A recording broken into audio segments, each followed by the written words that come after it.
So one of the biggest style mistakes we've seen in the James Bond movies over the years, in particular Daniel Craig's James Bond in the movies Skyfall and Spectre, is a suit that fits a bit too tight, a bit too snug. Now for those of you guys a bit into James Bond and fashion, you know that Tom Ford started making his suits a while back, and in general Tom Ford likes his suits to fit a little bit closer to the body. He's making suits for men that are slim or have an athletic build. And to be straight up, the suits, especially at the time, looked amazing on Daniel Craig. But did you notice the caveat that I threw in there? At the time. Which, as nowadays we start to move towards looser suits, a close-fitted tight suit, even on a well-built man, starts to look a bit dated. And to be honest, that's the only problem I had with this look, is at the time it was a bit of a fashion trend to wear suits that fit ultra close to the body. Now from a functional standpoint, a lot of people had issue with it because yeah, if he's carrying a weapon, where in the world is he hiding this thing?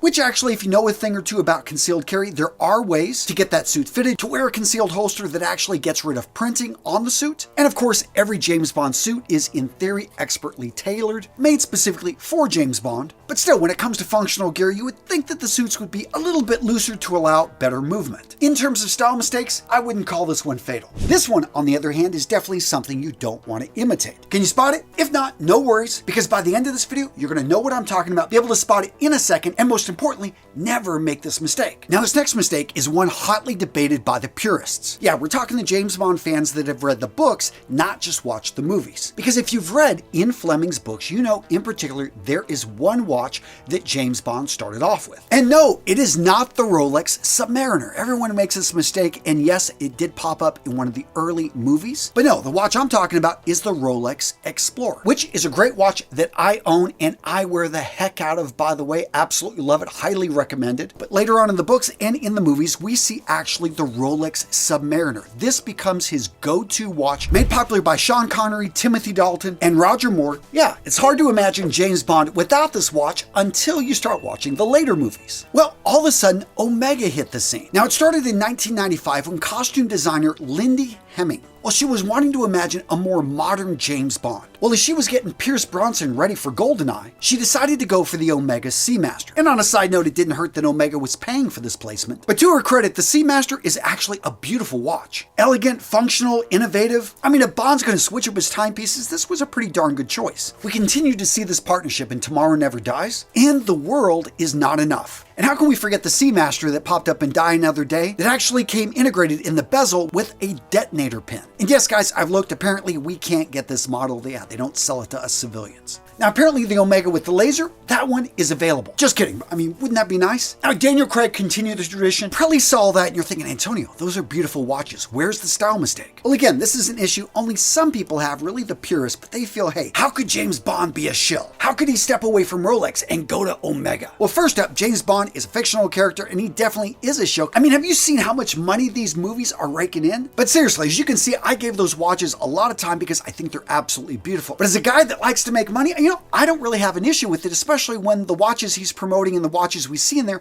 are functional, are timeless, or elegant, are really well made, and I think actually a pretty good deal. Yes, the resale is not Rolex's, but you know what? I think the watches are beautiful, and let's just face it, Rolex, I love them, but man, they have been resting on their laurels. They need to really do something innovative. So what do you think of the Omega Rolex debate? Which James Bond watch is the best one? Well, if you've never checked out the Casio Royale, you are missing out. But seriously, guys, let me know your thoughts in the comments below. I love hearing from you. Now, the next mistake for some people pops up again and again. Look at all these images here. What do you notice about James Bond's outfits? Did you notice how he relies on one color, kind of going with the monochromatic look? Yeah, a lot of people feel that, hey, this is something that James Bond needs to learn to change up. Why is he always going for these monochromatic looks that, let's just face it, could use a bit of color? And I can see where some of these guys have a point. I mean, why isn't James Bond introducing us to some flashy colors, some unique patterns, some cool designs? Now, Sean Connery and Roger Moore, they definitely had a little bit more fun with some of their styles. But I have to say that I really don't have an issue with the monochromatic look because, let's face it, when we're watching James Bond, we're watching a guy that's basically a government spy who can do anything but still needs to fit in and not stand out. But seriously, monochromatic looks are simple, are classic, are sophisticated, and I love them because they're easy to put together, and for the average guy out there, you can actually imitate this. Now, this next mistake is a little bit harder to imitate, and I'll concede this, but James Bond, when we see him again and again,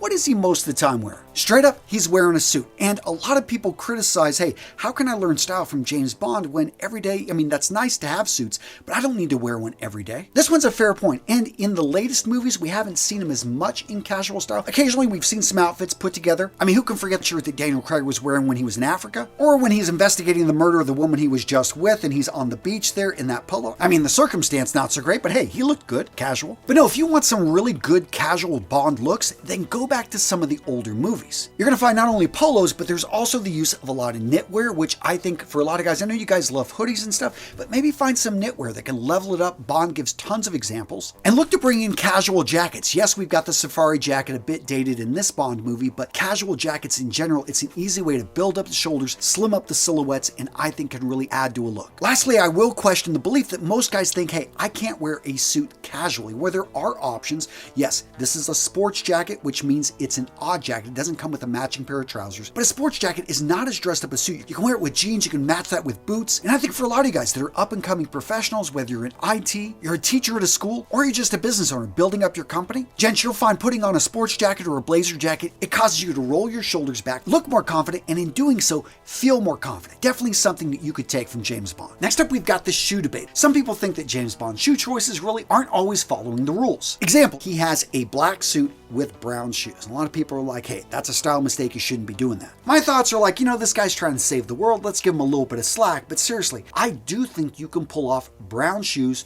with a black suit. Because if you look at the sole on most pairs of brown shoes, what are they? They are black soles. So in a sense, even when you're wearing brown shoes, there's a bit of black right with them and it looks good. You really have to understand when people are giving you general guidelines on, wear black shoes with a black suit or wear brown shoes with a blue suit, that is a guideline. Once you start to understand why style rules are there and how colors can work in harmony, well, once you've mastered that, you can start to bend the rules, you can adjust them to suit you. And again, function should always be above fashion because you want those shoes. I mean, when it comes down to it, I'm going to wear the footwear that gives me traction. Whenever it's bad weather like it is right now outside, we got snow and sleet. Well, guess what? If I'm going to an event and I'm going to be wearing a suit, I'm also going to be wearing footwear that have rubber soles. Those are going to be some of my more casual footwear, but I would much rather be standing up straight than try to look good and fall on my ass. So always function first, but of course you want things to match. You want them to look good. And by the way, if you're into James Bond, I highly recommend this book, From Tailors with Love, an evolution of menswear through the Bond films. I know the authors, and I'm fortunate to be able to call Matt a friend. Highly recommended if you want to go deeper in on this subject. And if you want to grab it, I will link to it down in the description of today's video. That being said, if you like talking style, you need to go over and check out the RMRS community. Seriously, guys, I built this community for you. It's absolutely free. And in this community, we talk style, we share tips. I also give away tons of clothing, fragrances, shoes, suits. Yeah, it's a cool hangout, and you can find it over at school.com/RMRS. I'm putting the link in the description. And in case you're wondering, today's outfit, the polo, the jacket, you can grab this over at Collars & Co. We've got the Maverick Performance Blazer, along with Collars & Co.'s signature dress shirt collared polo. Simple, easy, elegant, comfortable. Yeah, I love this outfit. I'll link to Collars & Co., who is not the sponsor of today's video, but I'll just link to him down in the description. Because I know some of you guys are trying to put together looks, I'm just trying to make it easier for you. Now this one, I was surprised actually made it through cuts. It's a small error, anybody could make it, but come on, James Bond. We're talking leather gloves indoors. So in the movie Spectre, he's wearing his leather gloves indoors. Maybe he's expecting to punch somebody and he's wanting to give himself a little bit of padding on the knuckles. Or maybe he didn't want to leave prints. In this case, James Bond would get a pass. But for the average guy, whenever you enter a building or you enter a home, you want to start taking off your accessories. The only exception would be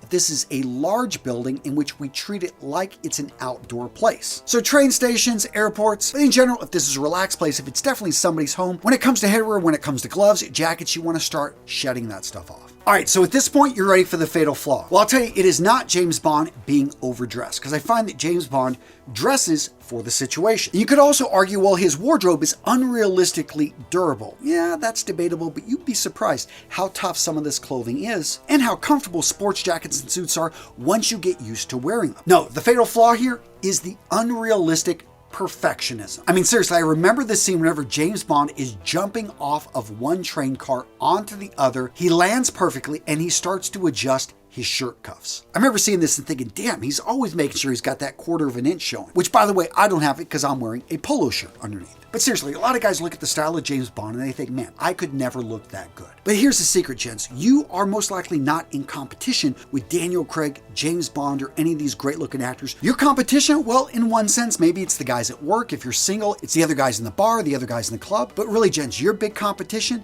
is you becoming the man you know yourself to be. It's the side of you that's lazy, that doesn't want to put in the effort, and I know deep inside of you there's something great. There's an uncut diamond that the world is walking past.